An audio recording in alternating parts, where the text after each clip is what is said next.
الرحمن الرحیم۔ السلام علیکم ناظرین، میں غریب عوام کی آواز الحاج عامر شہزاد بھٹی آپ کی خدمت میں حاضر ہوا ہوں۔ ضلع سرگودا، تحصیل کوٹ مومن، حلقہ 83 PP 73 UC 38، چک نمبر 11 جنوبی کا ظالم با اثر زمیندار عتیق نمبردار اپنی ذاتی انا کی وجہ سے، ایک امیس ارشد اور دوسرا کلیم اللہ اور راجہ ہریرہ، ان کو اپنی ذاتی انا کی وجہ سے بے گناہ 302 کی FIR میں نامزد کروایا گیا، اور کلیم اللہ امیس ارشد کو وہ تشدد کروایا گیا افضال غرایا SHO کے ساتھ ملی بھگت کر کے۔ اور اس کے بعد انہوں نے یہ ظالم اپنی انا تھی، یہ اس غریب طبقے کو اچھا کپڑا پہنا برداشت نہیں کر سکتے تھے، ان کو اچھا کھاتے پیتے برداشت نہیں کر سکتے تھے، یہ غریب طبقے سے تھے، یہ غریب خاندان سے تھے، یہ اچھا کپڑا پہنتے تھے، اچھے پڑھے لکھے تھے، لیکن ان کا کوئی ریکارڈ نہیں ہے، نہ کوئی درخواست ان کے اوپر پہلے، نہ کوئی کلیم اللہ امیس ارشد کے اوپر FIR پہلے، نہ کوئی ان کے اوپر کوئی کسی قسم کا جرم عائد نہیں تھا، لیکن ظالم برداشت نہیں کرتے، ظالم باثر زمیندار۔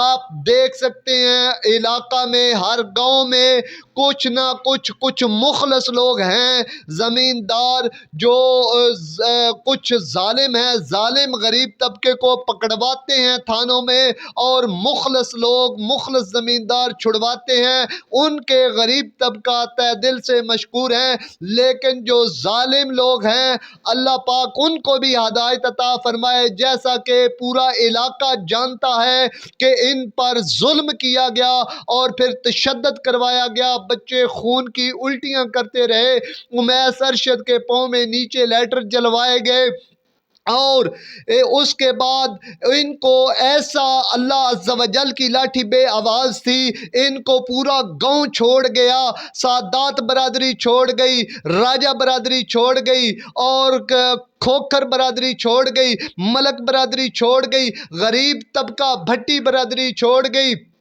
تمام موچی نائی دھبے پولی مراسی تیلی سب ان کو چھوڑ گئے، وہ خود گاؤں کو چھوڑ گئے، اس وجہ سے کہ ان کی عزت ہی نہیں رہی، کیونکہ ایک یتیم بچہ چند روز پہلے کلیم اللہ بھٹی صاحب کے والد صاحب فوت ہو گئے تھے، انا للہ و انا الیہ راجعون، الحاج وحید احمد صاحب، ان کا بھی 40 ابھی نہیں ہوا تھا، تو انہوں نے کیا کام کیا، اس 15-16 سال کلیم اللہ کی عمر تھی، اس کو 302 کی FIR میں نامزد کروایا، اپنی ذاتی انا کی وجہ سے۔ غریب طبقے سے میری اپیل ہے کہ آپ لوگ آپس میں اتحاد کرو، اتفاق کرو، ورنہ ظالم باثر جو زمیندار ہیں یہ آپ لوگوں کو کھا جائیں گے۔ اسی طرح اگر نہ آپ لوگ اٹھے، آج ہماری باری، کل آپ اپنی باری کا انتظار کر لو، آج ہمارا تماشا دیکھ رہے ہو، کل پوری دنیا آپ غریب عوام کا تماشا دیکھے گی۔ اٹھو، جاگو غریب عوام، جاگو، کب تک ظلم سہتے رہو گے؟ یہ اب ظلم نہیں چلے گا، آخر کب تک؟ اب برداشت سے باہر ہو گیا ہے۔ الحمدللہ آج منڈی بہاولدین سے اور گجرات سے، ضلع جہلم سے، فیصل آباد سے، راول پنڈی سے، پشاور سے لے کر کراچی تک غریب طبقہ جاگ چکا ہے، اٹھ چکا ہے۔ الحمدللہ الحمدللہ، ایک دن ضرور آئے گا، انقلاب آئے گا، ان ظالموں سے چھٹکارا ملے گا، اور جو مخلص زمیندار ہیں ان کے تہ دل سے تمام غریب طبقہ تہ دل سے مشکور ہے۔ ایک ظالم تھانے میں پکڑواتا ہے، دوسرا ایک ظالم زمیندار دوسرا مخلص زمیندار چھڑواتا ہے۔ آپ دیکھ لیں، تھانے میں جا کے دیکھ لیں تو ایسے ہی ہوتا ہے۔ لیکن ایک بات ضرور ہے، جب بھی تھانے میں جاؤ کسی غریب طبقے کی سنوائی نہیں ہوتی، صرف باسر ظالم زمیندار اور سیاسیوں کے حکم کی تعمیل ہوتی ہے۔ غریب طبقہ جائے تو کہاں جائے؟ ہمیں بھی بتائیں، ہم نے بھی جینا ہے، اسی معاشرے میں جینا ہے، اسی حلقے میں رہنا ہے، اسی گاؤں میں رہنا ہے۔ کسی کی جرت بھی نہیں کوئی بات کر سکے۔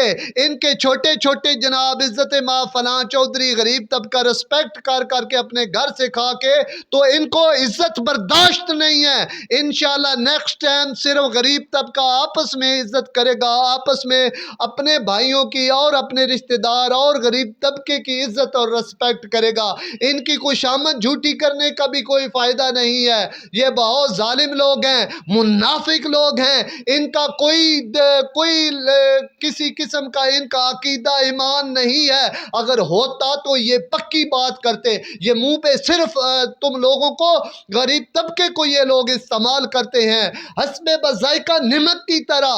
اپنے حق کے لیے اٹھو، اپنے حق کے لیے جاگو۔ میں نے ان لوگوں کو بھی دیکھا ہے جو اپنے حق کے لیے اس لیے نہیں اٹھے کہ کہیں ہم مارے نہ جائیں۔ میں نے قبرستان میں ان لوگوں کی بھی قبریں دیکھی ہیں۔ اٹھو، جاگو، کب تک آخر کب تک؟ انہی الفاظوں سے میں اجازت چاہتا ہوں کیمرہ مین مزمل بھٹی صاحب کے ساتھ۔ اللہ حافظ۔